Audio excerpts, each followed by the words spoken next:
Buenas noches, buenas tardes, buenos días.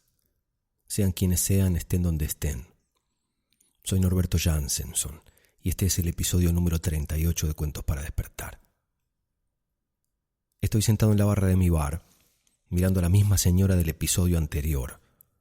Una señora de alrededor de 70 años nadar en la piscina, mientras escucho a Jesse Cook tocar la guitarra, y también a 6 canadienses de alrededor de 30 años de edad, drogados y borrachos, dar alaridos desde una terraza de un departamento, aquí a unos metros de distancia. Pablo me pregunta si le aconsejo vender una propiedad en Argentina y utilizar ese dinero para invertir en comprar otra propiedad aquí en Tulum.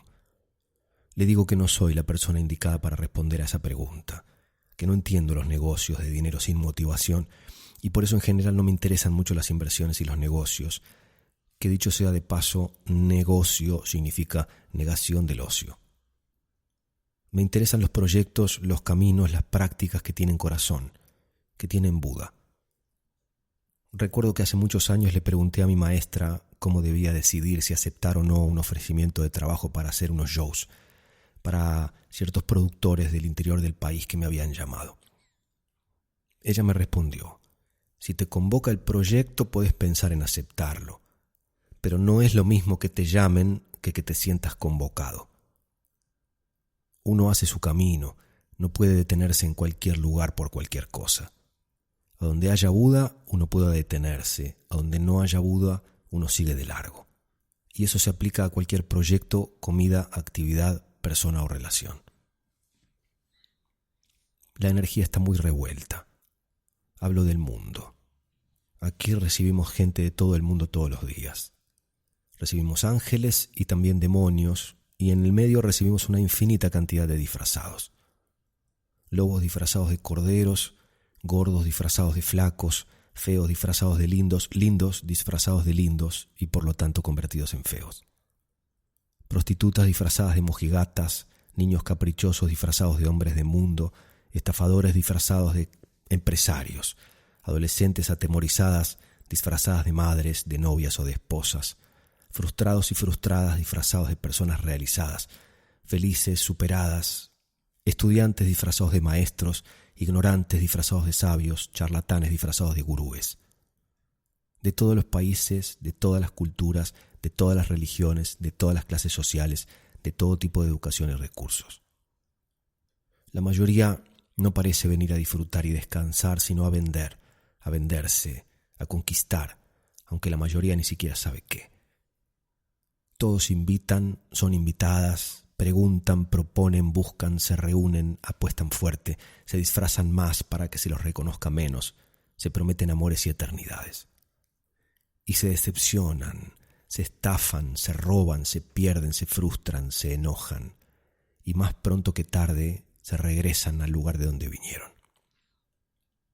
Muy pocos encuentran, aquí o donde sea, su hogar. Muy pocos logran lo que desean. Básicamente porque lo único que se puede encontrar está dentro de quien busca y lo único que se puede lograr es convertirse en lo que uno ya es, pero ha olvidado. Y el único deseo verdadero que todos los seres humanos tenemos, lo sepamos o no, nos guste o no, lo podamos reconocer o no, es amar y ser amados. Miro el agua.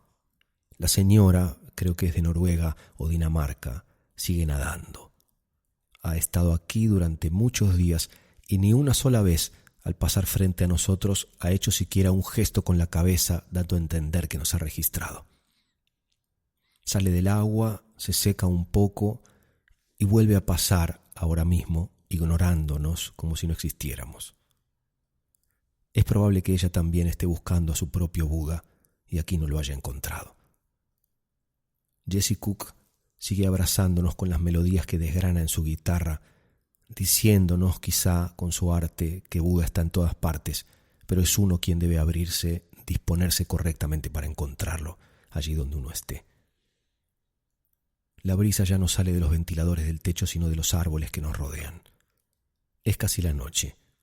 Los gritos desde la terraza canadiense se han ido apagando, aunque una de las muchachas ahora mismo, con voz de preocupación, le pregunta a alguien en esa misma terraza si se siente bien. Es probable que la respuesta sea no. Ojalá que haya Buda en los cuentos de hoy. Ojalá que lo encuentren ustedes y que sigan sintiéndose convocados. Les doy la bienvenida. El primer cuento de hoy es de Arthur Clarke y justamente lleva por título Los 9.000 millones de nombres de Dios. Esta es una petición un tanto desacostumbrada, dijo el doctor Wagner, con lo que esperaba podría ser un comentario plausible.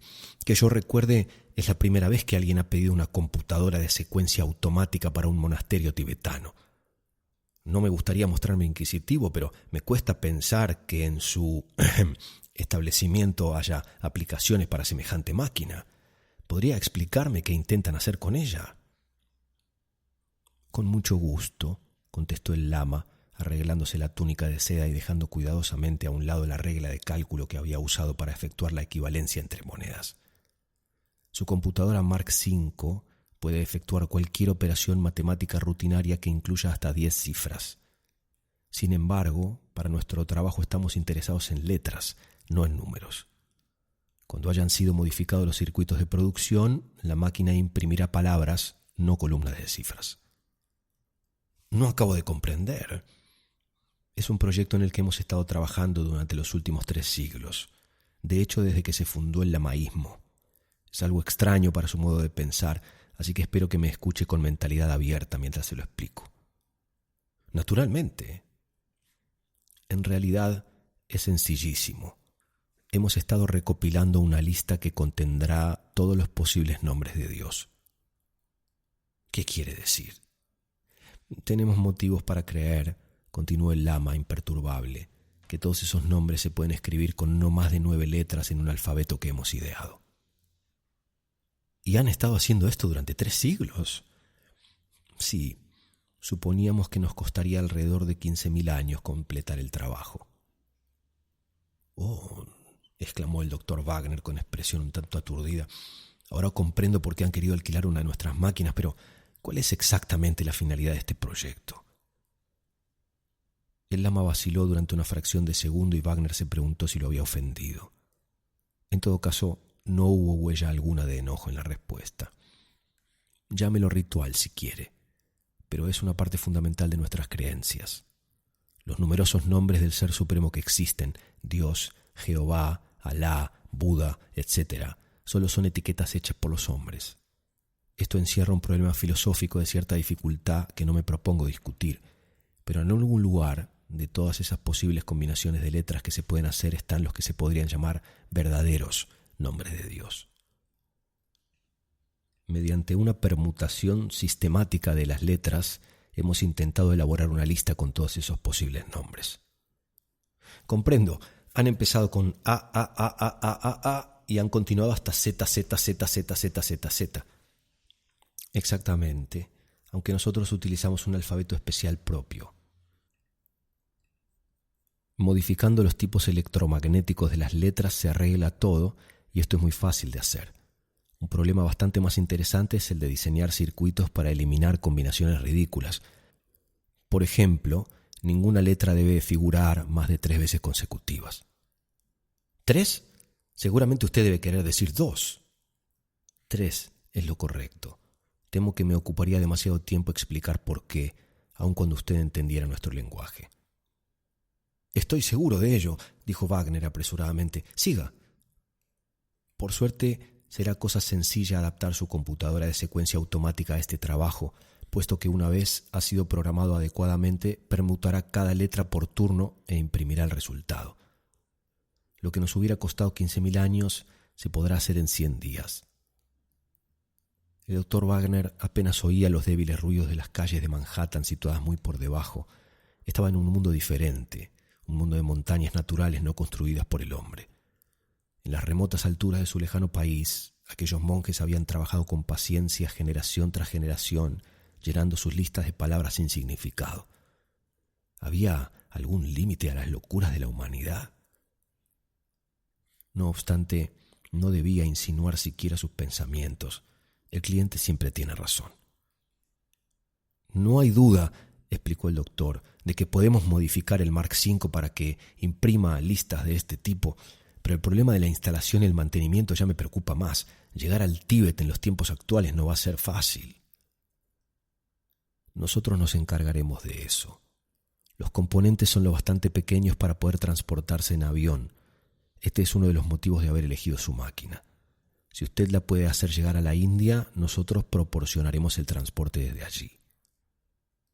¿Y quiere contratar a 2 de nuestros ingenieros? Sí, para los 3 meses que se supone que ha de durar el proyecto. No dudo que nuestra sección de personal les proporcionará a las personas idóneas.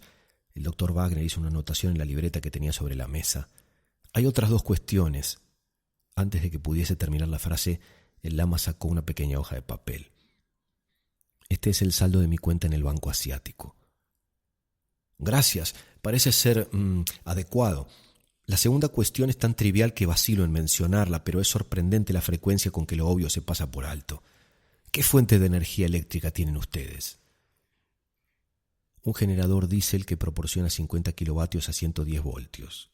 Fue instalado hace unos 5 años y funciona muy bien. Hace que la vida en el monasterio sea mucho más cómoda, pero desde luego, en realidad fue instalado para proporcionar energía a los altavoces que emiten las plegarias. Desde luego, admitió el doctor Wagner, debía haberlo imaginado. La vista desde el parapeto era vertiginosa, pero con el tiempo uno se acostumbra a todo. Después de 3 meses, George Hanley no se impresionaba por los 2000 pies de profundidad del abismo, ni por la visión remota de los campos del valle semejantes a cuadros de un tablero de ajedrez. Estaba apoyado contra las piedras pulidas por el viento y contemplaba con displicencia las distintas montañas, cuyos nombres nunca se había preocupado de averiguar.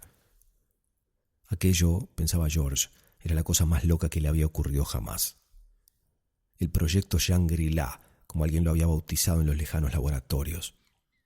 Desde hacía ya semanas, el Mark V estaba produciendo acres de hojas de papel cubiertas de galimatías. Pacientemente, inexorablemente, la computadora había ido disponiendo letras en todas sus posibles combinaciones, agotando cada clase antes de empezar con la siguiente. Cuando las hojas salían de las máquinas de escribir electromagnéticas, los monjes las recortaban cuidadosamente y las pegaban a unos libros enormes. Una semana más y con la ayuda del cielo habrían terminado. George no sabía qué oscuros cálculos habían convencido a los monjes de que no necesitaban preocuparse por las palabras de 10, 20 o 100 letras. Uno de sus habituales quebraderos de cabeza era que se produjese algún cambio del plan y que el gran lama, al que ellos llamaban Sam Jaffe, aunque no se le parecía en absoluto, anunciase de pronto que el proyecto se extendería aproximadamente hasta el año 2060 de la era cristiana. Eran capaces de una cosa así. George oyó que la pesada puerta de madera se cerraba de golpe con el viento al tiempo que Chuck entraba en el parapeto y se situó a su lado. Como de costumbre, Chuck iba fumando uno de los cigarros puros que lo habían hecho tan popular entre los monjes que, al parecer, estaban completamente dispuestos a adoptar todos los menores y gran parte de los mayores placeres de la vida. Esto era una cosa a su favor. Podían estar locos, pero no eran tontos. Aquellas frecuentes excursiones que realizaban a la aldea de abajo, por ejemplo. «Escucha, George», dijo Chuck con urgencia, «he sabido algo que puede significar un disgusto». «¿Qué sucede? ¿No funciona bien la máquina?» Esta era la peor contingencia que George podía imaginar. Era algo que podía retrasar el regreso y no había nada más horrible. Tal como se sentía él ahora, la simple visión de un anuncio de televisión le parecía maná caído del cielo. Por lo menos representaría un vínculo con su tierra. No es nada de eso. Chuck se instaló en el parapeto, lo cual era inhabitual en él, porque normalmente le daba miedo el abismo. Acabo de descubrir cuál es el motivo de todo esto. ¿Qué quiere decir? Yo pensaba que lo sabíamos. Cierto, sabíamos lo que los monjes están intentando hacer, pero no sabíamos por qué. Es la cosa más loca. Eso ya lo tengo muy oído, gruñó George. Pero el viejo me acaba de hablar con claridad. Sabes que acude cada tarde para ver cómo van saliendo las hojas. Pues bien, esta vez parecía bastante excitado, o por lo menos más de lo que suele estarlo normalmente.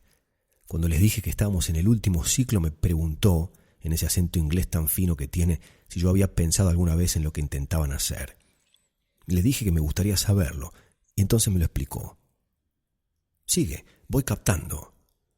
El caso es que ellos creen que cuando hayan hecho la lista con todos los nombres y admiten que hay unos 9.000 millones, Dios habrá alcanzado su objetivo. La raza humana habrá acabado aquello para lo cual fue creada y no tendrá sentido alguno continuar. Desde luego, la idea misma es algo así como una blasfemia. Entonces, ¿qué esperan que hagamos? ¿Suicidarnos? No hay ninguna necesidad de esto. Cuando la lista esté completa, Dios se pone en acción, acaba con todas las cosas y listos. Ah, ya comprendo. Cuando terminemos nuestro trabajo tendrá lugar el fin del mundo. Chuck dejó escapar una risita nerviosa. Eso es exactamente lo que le dije a Sam. ¿Y sabes qué ocurrió? Me miró de un modo muy raro, como si yo hubiese cometido alguna estupidez de la clase, y dijo: no se trata de nada tan trivial como eso. George estuvo pensando durante unos momentos. Esto es lo que yo llamo una visión amplia del asunto, dijo después. ¿Pero qué supones que deberíamos hacer al respecto? No veo que eso signifique la más mínima diferencia para nosotros. Al fin y al cabo ya sabíamos que están locos. Sí, pero ¿te das cuenta de lo que puede pasar? Cuando la lista esté acabada y la trompeta final no suene, o no ocurra lo que ellos esperan, sea lo que sea, nos pueden culpar a nosotros del fracaso. Es nuestra máquina la que han estado usando. Esta situación no me gusta ni una pizca. Comprendo, dijo George lentamente. Has dicho algo de interés. Pero ese tipo de cosas ha ocurrido otras veces. Cuando yo era un chiquilín allá en Luisiana, teníamos un predicador chiflado que una vez dijo que el fin del mundo llegaría el domingo siguiente. Centenares de personas lo creyeron y algunas hasta vendieron sus casas. Sin embargo, cuando nada sucedió, no se pusieron furiosos como se hubiera podido esperar. Simplemente decidieron que el predicador había cometido un error en sus cálculos y siguieron creyendo. Me parece que algunos de ellos creen todavía. Bueno, pero esto no es Luisiana, y si por algún motivo no te habías dado cuenta, nosotros no somos más que 2 y monjes hay como centenares aquí. Yo les tengo aprecio y sentiré pena por el viejo Sam cuando vea su gran fracaso, pero de todos modos me gustaría ya estar en otro sitio para ese momento. Eso lo he estado deseando yo durante semanas, pero no podemos hacer nada hasta que el contrato haya terminado y lleguen los transportes aéreos para llevarnos lejos. Claro que, dijo Chuck pensativamente, siempre podríamos probar con un ligero sabotaje. Estás loco, eso empeoraría las cosas. Lo que yo he querido decir no. Míralo así. Funcionando las 24 horas del día, tal como lo está haciendo, la máquina terminará su trabajo dentro de 4 días a partir de hoy. El transporte llegará dentro de una semana. Pues bien, todo lo que necesitamos hacer es encontrar algo que tenga que ser reparado cuando hagamos una revisión, algo que interrumpa el trabajo durante un par de días. Lo arreglaremos, desde luego, pero no demasiado deprisa. Si calculamos bien el tiempo, podremos estar en el aeródromo cuando el último nombre quede impreso en el registro. Para entonces ya no nos podrán coger. No me gusta la idea, dijo George. Sería la primera vez que he abandonado un trabajo. Además los haría sospechar. No, me quedaré y aceptaré lo que venga. Sigue sin gustarme, dijo 7 días más tarde, mientras los pequeños pero resistentes burritos de montaña lo llevaban hacia abajo por la serpenteante carretera. Y no pienses que huyo porque tengo miedo. Lo que pasa es que siento pena por esos infelices y no quiero estar junto a ellos cuando se den cuenta de lo tontos que han sido. Me pregunto cómo se lo va a tomar Sam. Es curioso, replicó Chuck, pero cuando le dije adiós tuve la sensación de que sabía que en realidad los abandonábamos, pero que no le importó porque sabía también que la máquina funciona bien y que el trabajo quedaría muy pronto acabado. Después de eso, claro, para él ya no hay ningún después. George se volvió en la silla y miró hacia atrás sendero arriba. Era el último sitio desde donde se podía contemplar con claridad el monasterio. La silueta de los achaparrados y angulares edificios se recortaba contra el cielo crepuscular. Aquí y allá se veían luces que resplandecían como las portillas de costado de un transatlántico. Luces eléctricas, desde luego, compartiendo el mismo circuito que el Mark V. ¿Cuánto tiempo lo seguirían compartiendo?, se preguntó George. ¿Destrozarían los monjes la computadora llevados por el furor y la desesperación? ¿O se limitarían a quedarse tranquilos y empezarían de nuevo todos sus cálculos? Sabía exactamente lo que estaba pasando en lo alto de la montaña en aquel mismo momento. El gran lama y sus ayudantes estarían sentados, vestidos con sus túnicas de seda e inspeccionando las hojas de papel, mientras los monjes principiantes las sacaban de las máquinas de escribir y se las pegaban a los grandes volúmenes. Nadie diría una palabra. El único ruido sería el incesante golpear de las letras sobre el papel, porque el Mark V era de por sí completamente silencioso mientras efectuaba sus millares de cálculos por segundo. 3 meses así, pensó George, eran ya como para subirse por las paredes. «Allí está», gritó Chuck señalando abajo hacia el valle. «¿Verdad que es hermoso?» Ciertamente lo era, pensó George. El viejo y abollado DC-3 estaba en el final de la pista como una menuda cruz de plata. Dentro de 2 horas los estaría llevando hacia la libertad y la sensatez. Era algo así como saborear un licor de calidad.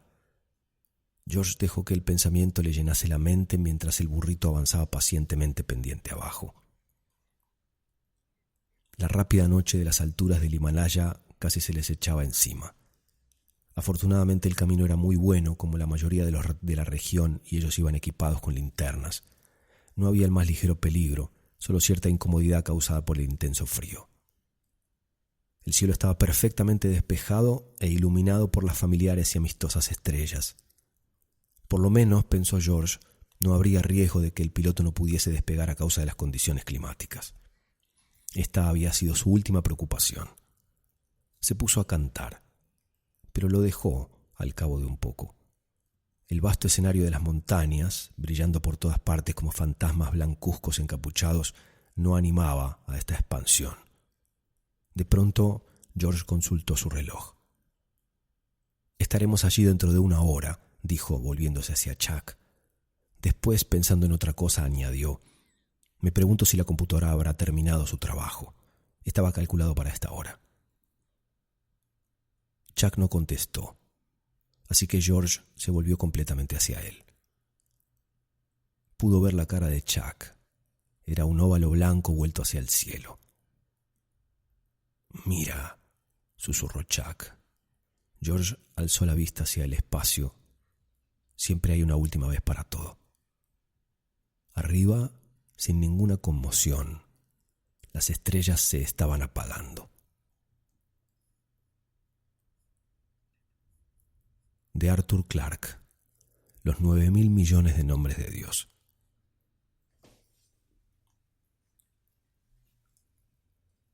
El segundo cuento de hoy es de Julio Cortázar, uno de los cuentos más votados, más elegidos, más publicados, mejor considerados en la lista de los mejores relatos del mundo de la historia.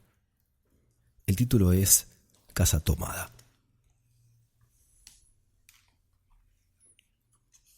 Nos gustaba la casa porque, aparte de espaciosa y antigua, hoy que las casas antiguas sucumben a la más ventajosa liquidación de sus materiales, guardaba los recuerdos de nuestros bisabuelos, el abuelo paterno, nuestros padres y toda la infancia. Nos habituamos, Irene y yo, a persistir solos en ella, lo que era una locura, pues en esa casa podían vivir 8 personas sin estorbarse. Hacíamos la limpieza por la mañana, levantándonos a las 7, y a eso de las 11 yo le dejaba a Irene las últimas habitaciones por repasar y me iba a la cocina. Almorzábamos a mediodía, siempre puntuales. Ya no quedaba nada por hacer fuera de unos pocos platos sucios. Nos resultaba grato almorzar pensando en la casa profunda y silenciosa y cómo nos bastábamos para mantenerla limpia. A veces llegamos a creer que era ella la que no nos dejó casarnos.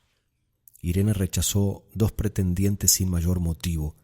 A mí se me murió María Esther antes de que llegáramos a comprometernos. Entramos en los 40 años con la inexpresada idea de que el nuestro, simple y silencioso matrimonio de hermanos, era necesaria clausura de la genealogía asentada por los bisabuelos en esta casa. Nos moriríamos allí algún día. Vagos y esquivos primos se quedarían con la casa y la echarían al suelo para enriquecerse con el terreno y los ladrillos. O mejor, nosotros mismos la voltearíamos justicieramente antes de que fuese demasiado tarde. Irene era una chica nacida para no molestar a nadie. Aparte de su actividad matinal, se pasaba el resto del día tejiendo en el sofá de su dormitorio. No sé por qué tejía tanto. Yo creo que las mujeres tejen cuando han encontrado en esa labor el gran pretexto para no hacer nada. Irene no era así. Tejía cosas siempre necesarias. Tricotas para el invierno, medias para mí, mañanitas y chalecos para ella. A veces tejía un chaleco y después lo destejía en un momento porque algo no le agradaba. Era gracioso ver en la canastilla el montón de lana encrespada resistiéndose a perder su forma de algunas horas. Los sábados iba yo al centro a comprarle lana. Irene tenía fe en mi gusto, se complacía con los colores y nunca tuve que devolver madejas. Yo aprovechaba esas salidas para dar una vuelta por las librerías y preguntar vanamente si había novedades en literatura francesa. Desde 1939 no llegaba nada valioso a la Argentina. Pero es de la casa que me interesa hablar, de la casa y de Irene, porque yo no tengo importancia. Me pregunto qué hubiera hecho Irene sin el tejido. Uno puede releer un libro, pero cuando un pullover está terminado no se puede repetirlo sin escándalo. Un día encontré el cajón de abajo de la cómoda del alcanfor lleno de pañoletas blancas, verdes, lila. Estaban con naftalina, apiladas como en una mercería. No tuve valor de preguntarle a Irene qué pensaba hacer con ellas. No necesitábamos ganarnos la vida. Todos los meses llegaba la plata de los campos y el dinero aumentaba. Pero a Irene solamente le entretenía el tejido. Mostraba una destreza maravillosa y a mí se me iban las horas viéndole las manos como erizos plateados, agujas yendo y viniendo y una o dos canastillas en el suelo donde se agitaban constantemente los ovillos. Era hermoso. ¿Cómo no acordarme de la distribución de la casa? El comedor, una sala con gobelinos, la biblioteca y 3 dormitorios grandes que daban en la parte más retirada, la que mira hacia Rodríguez Peña. Solamente un pasillo con su maciza puerta de roble aislaba esa parte del ala delantera donde había un baño, la cocina, nuestros dormitorios y el living central al cual comunicaban los dormitorios y el pasillo.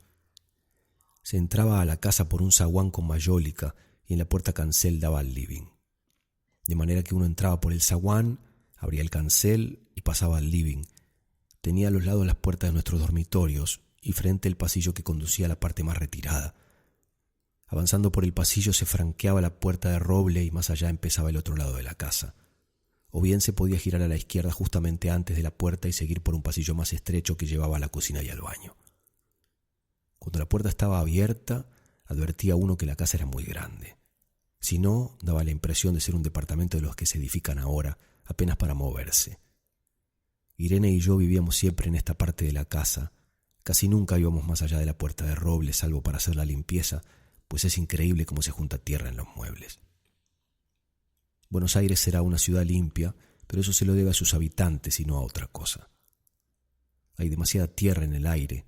Apenas sopla una ráfaga, se palpa el polvo en los mármoles de las consolas y entre los rombos de las carpetas de macramé.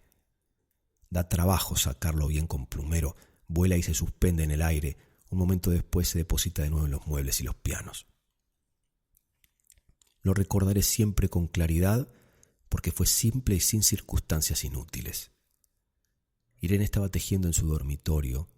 Eran las 8 de la noche y de repente se me ocurrió poner al fuego la pavita de mate. Fui por el pasillo hasta enfrentar la entornada puerta de roble y daba la vuelta al codo que llevaba a la cocina cuando escuché algo en el comedor o la biblioteca. El sonido venía impreciso y sordo, como un volcarse de silla sobre la alfombra o un ahogado susurro de conversación. También lo oí, al mismo tiempo o un segundo después, en el fondo del pasillo que traía desde aquella pieza hasta la puerta. Me tiré contra la puerta antes de que fuera demasiado tarde. La cerré de golpe apoyando el cuerpo. Felizmente la llave estaba puesta de nuestro lado y además corrí el gran cerrojo para más seguridad. Fui a la cocina, calenté la pavita y cuando estuve de vuelta con la bandeja del mate le dije a Irene: tuve que cerrar la puerta del pasillo. Han tomado la parte del fondo. Dejó caer el tejido y me miró con sus graves ojos cansados. ¿Estás seguro? Asentí. Entonces, dijo recogiendo las agujas, tendremos que vivir de este lado. Yo cebaba el mate con mucho cuidado, pero ella tardó un rato en reanudar su labor. Me acuerdo que tejía un chaleco gris. A mí me gustaba ese chaleco. Los primeros días nos pareció penoso porque ambos habíamos dejado en la parte tomada muchas cosas que queríamos. Mis libros de literatura francesa, por ejemplo, estaban todos en la biblioteca. Irene extrañaba unas carpetas, un par de pantuflas que tanto la abrigaban en invierno. Yo sentía mi pipa de enebro y creo que Irene pensó en una botella de esperidina de muchos años. Con frecuencia, pero esto sucedió en los primeros días, cerrábamos algún cajón de las cómodas y nos mirábamos con tristeza. No está aquí. Y era una cosa más de todo lo que habíamos perdido al otro lado de la casa. Pero también tuvimos ventajas. La limpieza se simplificó tanto que aún levantándose tardísimo, a las 9:30, por ejemplo, no daban las 11 y ya estábamos de brazos cruzados. Irene se acostumbró a ir conmigo a la cocina y ayudarme a preparar el almuerzo. Lo pensamos bien y se decidió esto. Mientras yo preparaba el almuerzo, Irene cocinaría platos para comer fríos de noche. Nos alegramos porque siempre resulta molesto tener que abandonar los dormitorios al atardecer y ponerse a cocinar. Ahora nos bastaba con la mesa en el dormitorio de Irene y las fuentes de comida fiambre. Irene estaba contenta porque le quedaba más tiempo para tejer. Yo andaba un poco perdido a causa de los libros. Por no afligir a mi hermana me puse a revisar la colección de estampillas de papá y eso me sirvió para matar el tiempo. Nos divertíamos mucho, cada uno en sus cosas, casi siempre reunidos en el dormitorio de Irene, que era más cómodo. A veces Irene decía: «Fíjate en este punto que se me ha ocurrido. ¿No da un dibujo de trébol?». Un rato después era yo el que le ponía ante los ojos un cuadradito de papel para que viese el mérito de algún sello de Eupen y Maldemi. Estábamos bien, y poco a poco empezamos a no pensar. Se puede vivir sin pensar. Cuando Irene soñaba en alta voz, yo me desvelaba enseguida. Nunca pude habituarme a esa voz de estatua o papagayo, voz que viene de los sueños y no de la garganta. Irene decía que mis sueños consistían en grandes sacudones que a veces hacían caer el cobertor. Nuestros dormitorios tenían el living de por medio, pero de noche se escuchaba cualquier cosa en la casa. Nos oíamos respirar, toser, presentíamos el ademán que conduce a la llave del velador, los mutuos y frecuentes insomnios. Aparte de eso, todo estaba callado en la casa. De día eran los rumores domésticos, el roce metálico de las agujas de tejer, un crujido al pasar las hojas del álbum filatélico. La puerta de roble, creo haberlo dicho, era maciza. En la cocina y el baño, que quedaban tocando la parte tomada, nos poníamos a hablar en voz más alta o Irene cantaba canciones de cuna. En una cocina hay demasiado ruido de loza y vidrios para que otros sonidos irrumpan en ella. Muy pocas veces permitíamos allí el silencio, pero cuando tornábamos a los dormitorios y al living, entonces la casa se ponía callada y a media luz. Hasta pisábamos más despacio para no molestarnos. Yo creo que era por eso que de noche, cuando Irene empezaba a soñar en voz alta, me desvelaba enseguida. Es casi repetir lo mismo salvo las consecuencias. De noche siento sed, y antes de acostarnos le dije a Irene que iba hasta la cocina a servirme un vaso de agua. Desde la puerta del dormitorio, ella tejía, oí un ruido en la cocina.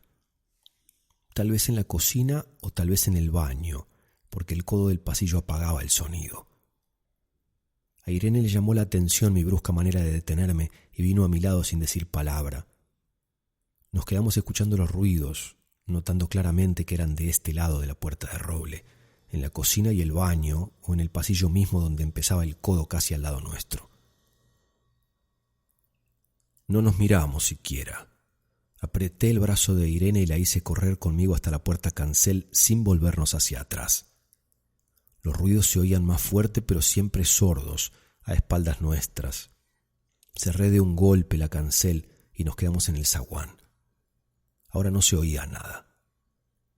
«Han tomado esta parte», dijo Irene. El tejido le colgaba de las manos y las hebras iban hasta la cancel y se perdían debajo. Cuando vio que los ovillos habían quedado del otro lado, soltó el tejido sin mirarlo. «¿Tuviste tiempo de traer alguna cosa?», le pregunté inútilmente. «No, nada». Estábamos con lo puesto. Me acordé de los 15.000 pesos en el armario de mi dormitorio. Ya era tarde ahora. Como me quedaba el reloj pulsera, vi que eran las 11 de la noche. Rodeé con mi brazo la cintura de Irene.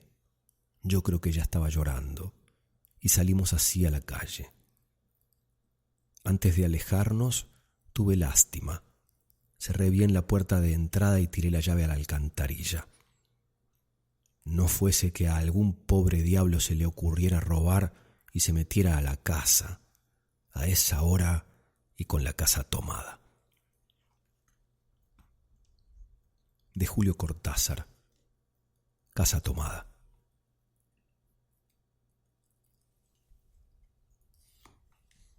El último relato de hoy es de mi autoría.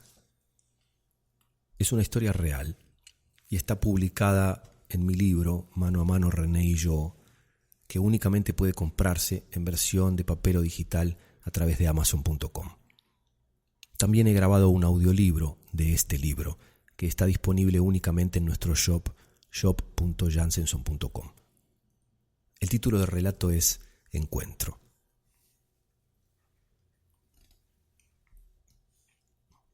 A mediados de 1992, invité una noche a mis hermanos y a las que entonces eran nuestras novias a ver por primera vez en vivo el show de René Lavand. Yo lo había visto antes en la televisión, en el programa Monumental Moria y en un congreso de magia internacional el año anterior en Lausanne, Suiza. Pero en ambas oportunidades había mostrado apenas un fragmento de su trabajo de unos breves minutos de duración. Esta vez íbamos a presenciar su espectáculo completo en un bar temático del barrio de Montserrat. Cuando nos acomodaron en nuestra mesa, me acerqué a pedirle al encargado del lugar que me presentara a René porque quería hacerle una consulta. El hombre debe haber notado mi determinación, ya que, sin decir una palabra, asintió con la cabeza y me guió hasta el fondo del lugar. Golpeó la puerta de un camarín y, sin esperar respuesta, abrió la puerta y me hizo una seña para que pasara. René Lavand estaba de espaldas a nosotros, acomodándose como en la mano izquierda el moño del corbatín frente a un espejo de medio cuerpo enmarcado por una gran cantidad de lamparitas blancas. Sin girarse, miró al encargado a través del espejo y le preguntó: ¿Ya es la hora de salir? No. El encargado le dijo que se quedara tranquilo, que había venido a acompañarme a mí. Salió y nos dejó solos. Me acerqué y me presenté. Mucho gusto, René, dije. Mi nombre es Norberto Jansenson. Se giró, me miró por primera vez directamente a los ojos, ignoró la mano que le tendí y con el ceño fruncido preguntó: «Jansenson, ese nombre me resulta familiar, pero bueno, mi memoria ya no es lo que era y además ahora estoy con la cabeza en otra cosa. ¿En qué puedo ayudarte, muchacho?» «Me gustaría aprender con usted, René. Quisiera ser su discípulo». Se rió fuerte, sin alegría. Y la risa se le cortó de golpe, dando lugar a un gesto que me pareció de fastidio. «Mirá, jovencito», dijo, «yo no tengo alumnos, no doy clases. De vez en cuando encuentro por el camino algún joven cuya madera me parece valiosa para pulir y lo tomo bajo mi ala para acompañar un tiempo en su recorrido. No puedo ayudarte. Y ahora te pido disculpas, pero tengo que volver a concentrarme en la preparación del show». Me golpeó con su mano el brazo derecho y con la misma mano me hizo una seña para que me fuera. Salí despacio, sintiendo amargura. Al llegar a la mesa disimulé y no dije nada. Me hice el distraído como si hubiera vuelto del baño. Hablamos de cosas irrelevantes, o eso me pareció porque no podía concentrarme en lo que pasaba a mi alrededor. Empezó el espectáculo, transcurrió el espectáculo, terminó el espectáculo. Lo único que recuerdo es que me latía la cabeza y que buscaba con la mirada por el salón algo a que aferrarme para soportar el vendaval invisible que me sacudía por dentro. De repente sentí la urgente necesidad de salir de ahí. Uno de mis hermanos dijo que no habían traído todavía la cuenta. Y entonces, en ese preciso momento, por una puerta del costado junto a nuestra mesa entró René, seguido por Nora, su mujer. Se acercó directamente a mí y me dijo: «Jansenson, te pido permiso para sentarnos porque tengo que contarte una historia». Sentí que todos me increparon con la mirada, como si se imaginaran que yo había planeado ese momento. Me levanté en piloto automático para acercar una silla. Una de las chicas acercó otra para Nora. René se sentó, arrimó su silla hacia mí con la mano izquierda, se acomodó el corbatín, corrió un vaso que estaba casi al borde de la mesa, se estiró para tomar una servilleta negra con la que limpió cuidadosamente la aureola de líquido que había dejado el vaso, apoyó el codo sobre la mesa, me miró seriamente y dijo: «Cuando yo tenía 26 años, además de hacer presentaciones, trabajaba vendiendo seguros de vida, lo que me proporcionaba un ingreso relativamente seguro. Ya sabemos que este oficio de asombrar es inconstante como las mujeres que describe el duque de Mantua en Rigoletto». Se rió de su propia ocurrencia. Yo me reí también para no dejarlo solo y me sentí ridículo por mi risa forzada y fuera del lugar. Nadie más rió. René se inclinó hacia adelante, su silla crujió, agregándole dramatismo a su tono flemático y al relato. Un día fui a ver una conferencia de un experto en ventas de seguros de vida, cuya presencia me impactó más allá de su discurso. Era evidente que el hombre sabía mucho y no solamente sobre seguros. Así que, al terminar su disertación, me acerqué a pedirle unos minutos de su tiempo, a lo que el hombre accedió y le dije que quería que me aconsejara. Le conté quién era, a qué me dedicaba y le dije que quería que mi representante me vendiera en el mercado internacional. Le pregunté: «Señor, si usted fuera mi representante, ¿cómo me vendería?». El hombre reflexionó unos segundos y me dijo: «Mire, joven, si yo fuera su representante, primero contaría quién es usted, a qué se ha dedicado. Mencionaría sus viajes por el mundo, los escenarios, la gente y los tugurios que visitó, las veces que estuvo a punto de morir en manos de los jugadores de ventaja contra los que la vida lo hizo enfrentarse. Luego mencionaría un par de historias impactantes de su repertorio y me referiría brevemente a un par de las composiciones más asombrosas.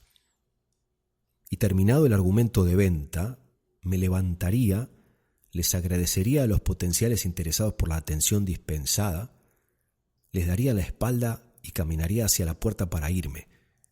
Y una vez allí, antes de salir, me giraría como si de repente hubiera recordado algo, me acercaría rápidamente otra vez a la mesa y les diría: y además le falta un brazo, no una mano, un brazo, y me iría». Me impactó tanto lo que dijo ese hombre, continuó relatando René, que fui a ver a mi representante de aquel entonces, María Tadei, y le dije que tenía que venderme así, con esas textuales palabras, respetando a rajatabla la estrategia que había improvisado ese hombre. Y ella fue y me vendió para ir a trabajar al show de Ed Sullivan y al show de Johnny Carson en los Estados Unidos. Así empezó mi carrera internacional. Ese hombre, el experto de los seguros de vida, se llamaba Lázaro Jansenson. Un escalofrío me subió por el cuerpo hasta los ojos, que se me llenaron de lágrimas. René lo habrá notado porque enseguida me preguntó: «¿Era tu abuelo?». «Nuestro abuelo, René», dije, señalando a mis hermanos, «el papá de nuestro papá».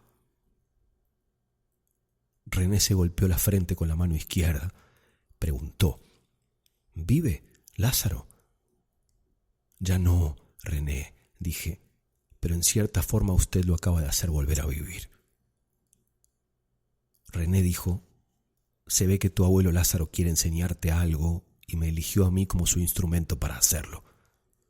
Vas a venir a pasar un tiempo en mi casa para que descubramos juntos en qué te puedo ayudar». Se levantó, ayudó a levantarse a Nora, les dio la mano zurda a mis hermanos, me la dio a mí, saludó con la cabeza a las chicas y se fue por la puerta del costado por la que había entrado. Mi abuelo Lázaro había fallecido ese mismo año, el 2 de febrero, justo el día de mi cumpleaños.